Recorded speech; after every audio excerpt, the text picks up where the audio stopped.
after a disastrous performance in front of a truthful and authentic journalist who happens to be a black woman, Donald Trump says he crushed it. Hell are you talking about? He nailed it. Let me remind you of how it started. Mr. President, we so appreciate you giving us an hour of your time.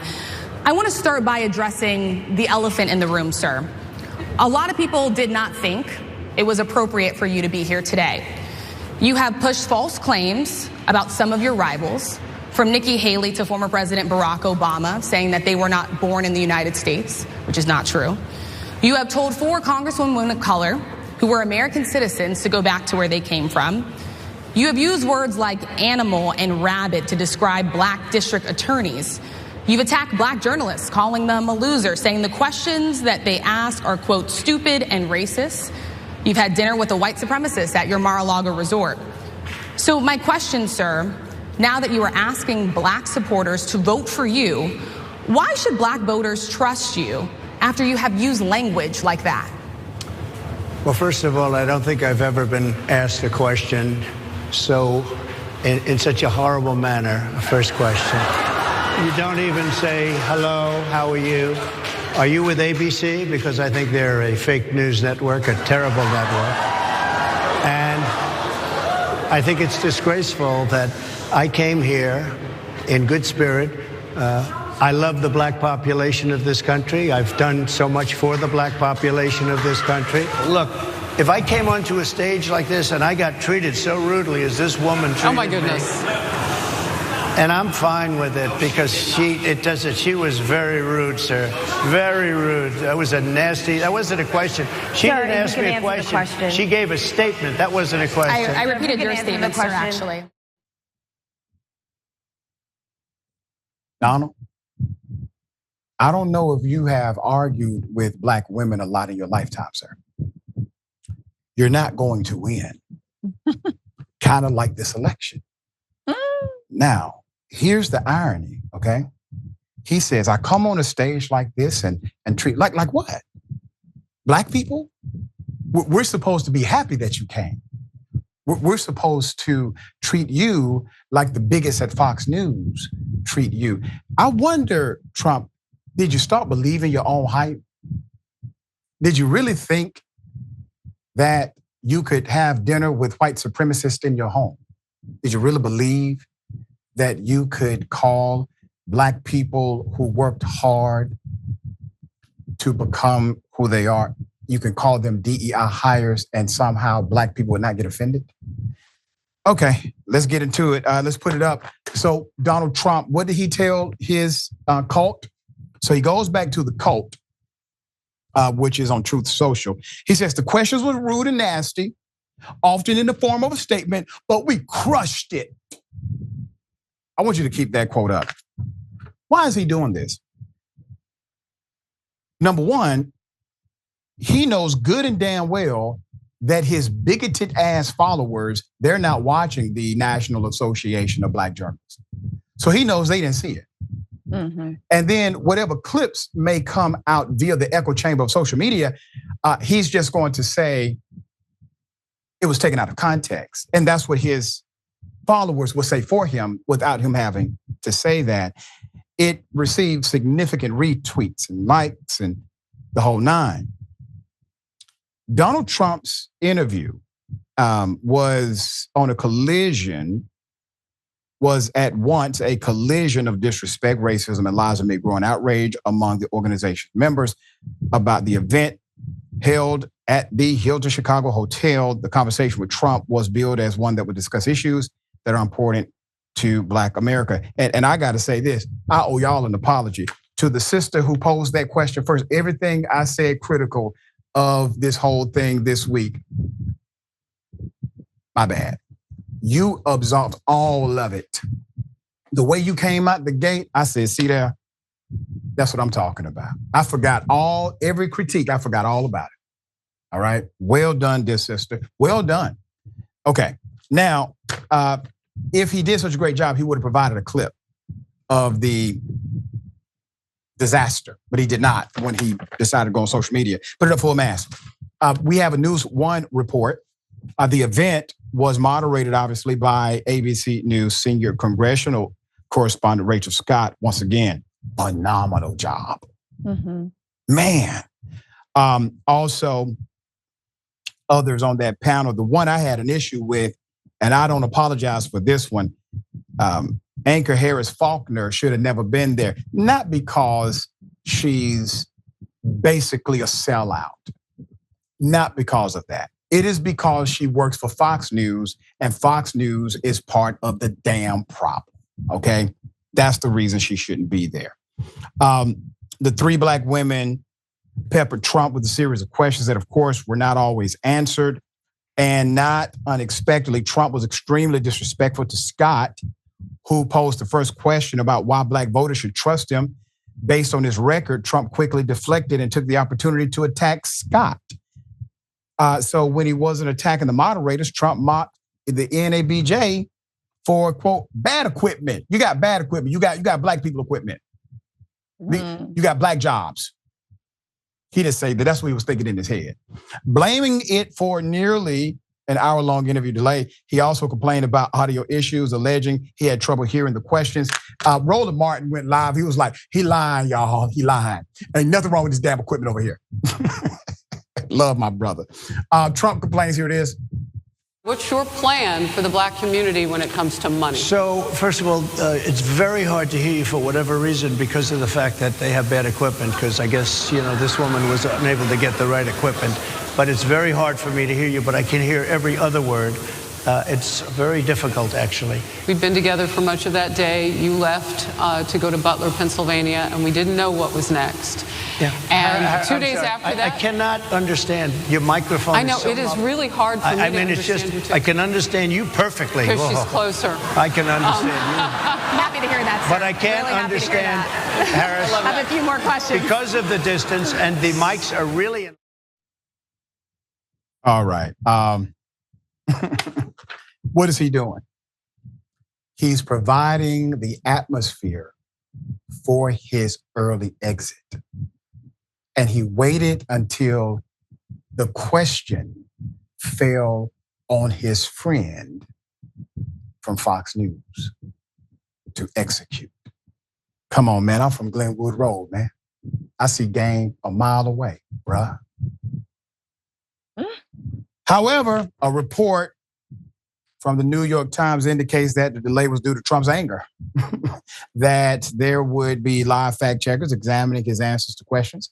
The NABJ board reportedly refused to accommodate Trump's demand to stop NABJ staffers from fact checking the discussion. NABJ partnered with the PolitiFact website for live fact checking during the conversation, an endeavor that pointed out dozens of Trump's lies in real time. Before I go to the next one, I got to say big ups for that move, NABJ, because that was more, let's just say it had more integrity than what CNN agreed to. Yes. All right? Yes. Okay. Then he was asked about Sonia Massey, the woman who was murdered by a cop. And the cop has been indicted for murder. It is clear. Cops are going on record saying how insane this murder was. Here's what Trump said. So Sonia Massey, someone from Illinois, an unarmed black woman, was shot the other day in her home by a deputy sheriff. The deputy has since been charged with murder. You said police would get immunity from prosecution if you win. Why should someone like that officer have immunity, in your opinion? Immunity? Immunity. I don't know the exact case, but I saw something, and it didn't look good to me. It didn't look good to me. Are you talking with the water, right? Yeah, well, police unions are not backing this person either. Okay. But again, why would... Are they going to be charging the officer? I guess they're charging the officer. So why should he receive immunity? Well, he might not. I mean, it depends. It depends on what happens.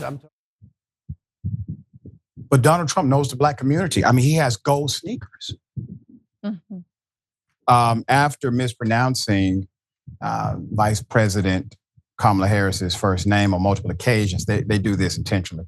Trump questioned whether she was a DEI hire before suggesting she only identified as a black woman now for political purposes, which is a lie.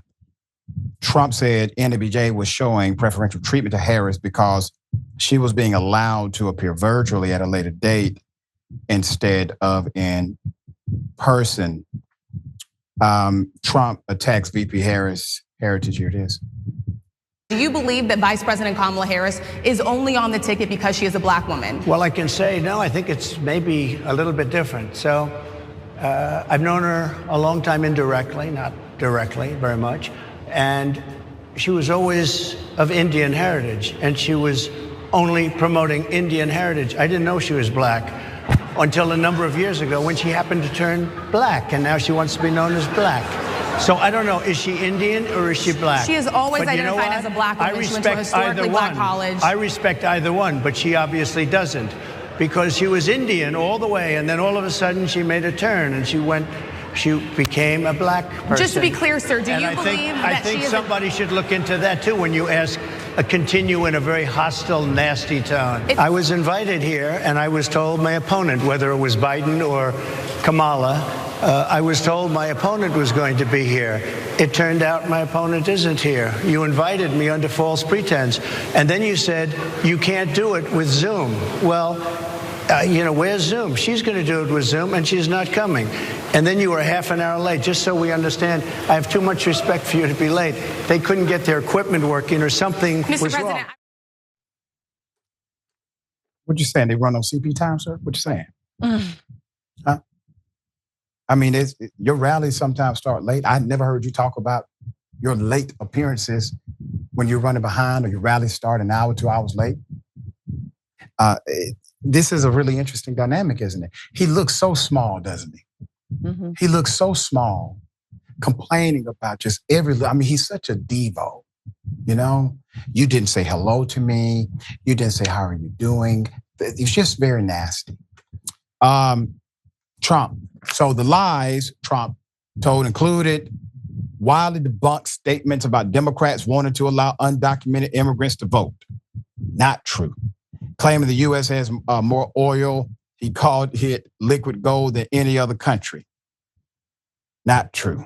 Misstating support for Roe v. Wade being overturned, fear-mongering about inflation in hyperbolic terms, saying that Democrats are allowing for the death for the death of a baby after the baby is born, misstating his work with HBCUs. I'm an HBCU professor, been one for years. He was lying his ass off, and associated funding, and claiming he was, quote, the best president for the black population since Abraham Lincoln. I mean, damn, man, we just bypassed 8 years of our brother Obama. More black people have health care than in the history of this nation because he passed an overwhelmingly progressive bill that you said you were going to make better, and you did nada. Nothing. You also said that Mexico was going to pay for the border. Mexican president told you to kiss his ass. Now you're paying for nothing. That's exactly what happened. All right, the room was packed. The conversation obviously took place as demonstrators protested Trump's NABJ appearance outside of the Hilton Chicago Hotel where the event happened. So the protesters said, shame on NABJ leadership, and chanted in unison, said out loud, say it clear. I say it clear, Donald Trump ain't welcome here. I'm good with the second part. I give NABJ significant grace here. He had to receive the invite. It was fair for him to get the invite. I'm just glad he was actually held accountable. That was my only grievance from day one. Trump even set the stage prior by weaponizing his invitation, which is what Roland Martin and others said he was going to do. He weaponized the invitation against Vice President Kamala Harris, suggesting the presumptive Democratic nominee would copy him and ultimately meet with the black journalist group. Quote, crazy Kamala disrespectfully refused to attend the National Association of Black Journalists Conference, but I am on my way to meet with them now in Chicago, because of which she'll probably end up doing. She has no choice, but remember, it is only for that reason. Of course, Trump did not address reports that NABJ President Ken Lemon told VP Harris she needed to be in Chicago for a similar discussion. These reports likely led Lemon to state the NABJ is considering virtual option. or options and is still working on an agreement. Meanwhile, the fallout among NABJ members has been palpable, with growing outrage that the organization would platform a person, let alone a presidential candidate, who has a documented record of anti-Black behavior, rhetoric, and actions, particularly against Black women. Trump has in the past made a habit out of attacking Black women journalists. Our dear friend who's been on the show, April Ryan, is among them, some of whom are also NABJ members, like April Ryan.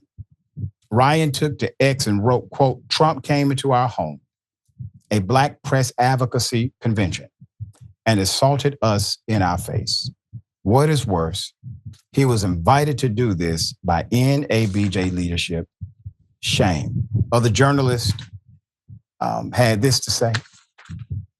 In talking to people, you read some of the reporting that I got. I was sitting in the room and people were stunned, right? I'm gonna take you a little bit behind the scenes. People were stunned. People were gasping. There were some people who were shouting back at him, saying, "That's a lie."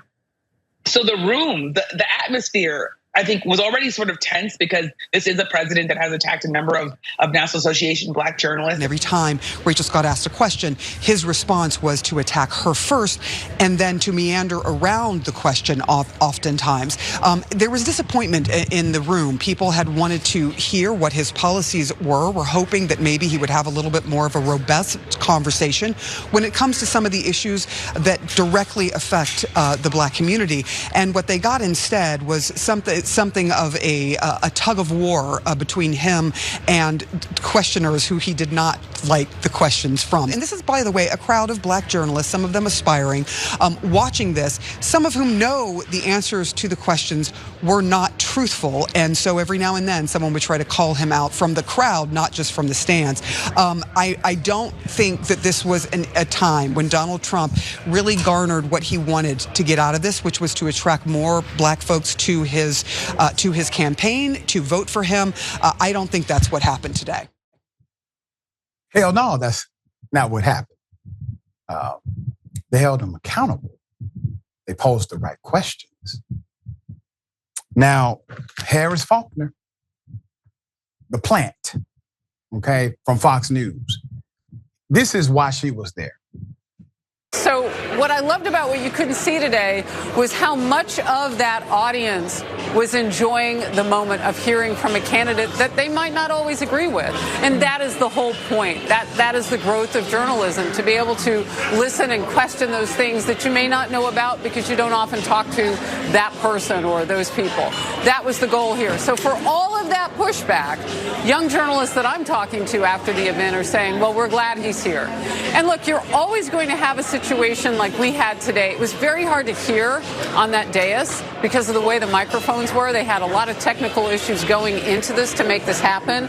So the delay that there was out to the public that the former president was talking about had a lot to do with that. In those moments yesterday, the audio and technical problems that we were having per the NABJ and ABC News were really, really frustrating. So much of what America is focused on today and so much of what that started with all that emotion and the gotcha moments from the interviewer who was seated directly to his left has really overtaken the fact that we had an opportunity to talk with a president who walked into a racial storm yesterday. While the left is playing the race card mightily, take the air out of the balloon a little bit and let things cool down by saying, look, I'm willing to discuss anything with you, but if you show me disrespect, if we can't have mutual respect, then it's up to you if you want me to get up and leave.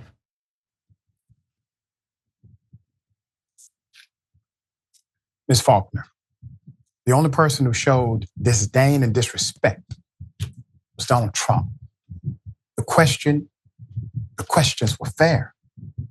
How is it a gotcha moment when the journalist is repeating direct commentary from the man that is in front of her? How is that a gotcha moment?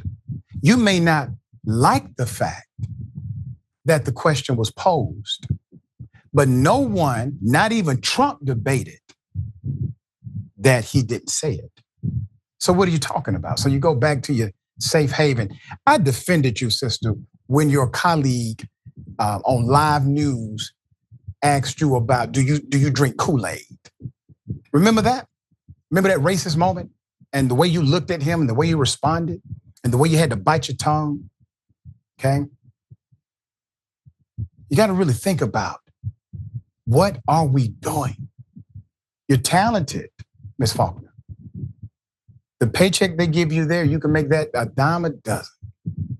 You don't have to do this. You don't have to become this. All right.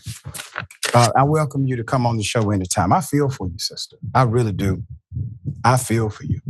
Because I know good and damn well you're not happy inside with this.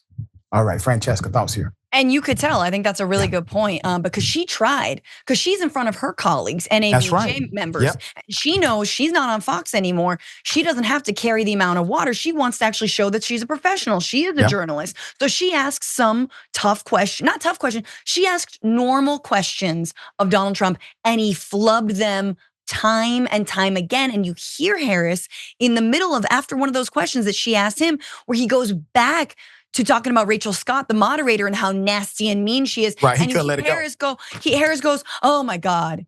You hear her exasperated. So she's lying on herself in that moment. But I love the idea that he crushed it. No, it was a disaster. It showed that he has absolutely nothing to say to Black Americans, to Black voters. He has absolutely nothing to offer them other than what he thinks in some cartoonish way they're interested in, like sneakers, or that he's a convicted felon, right? Or that there's one guy who always wears a Blacks for Trump t-shirt behind him. Like, that's all he thinks of Black Americans, that he had time, he had prep, he knew what he was walking into, and he still absolutely went up in flames by his own standards. He did it to himself. So honestly, for me, Doc, and I know there's criticism, hats off to NABJ, because they showed a masterclass on how, if you're going to interview Donald Trump, this is how you do it. You live fact check him, you come with the receipts time and time again, and you give him all the rope. He could have easily backed away from the statements, stood by his own statements, said, I don't think that's fair, and moved on. He could have been an adult, and he couldn't. He couldn't do it. He's getting worse. I mean, literally, he's getting worse in delivery, getting worse in context. His temperament is getting, basically, it's depleted significantly. So this was, to me, one of the greatest turnarounds I've seen in a matter of 1 week. All right. Yes. I have no criticism for NABJ except for Ms. Faulkner. All right.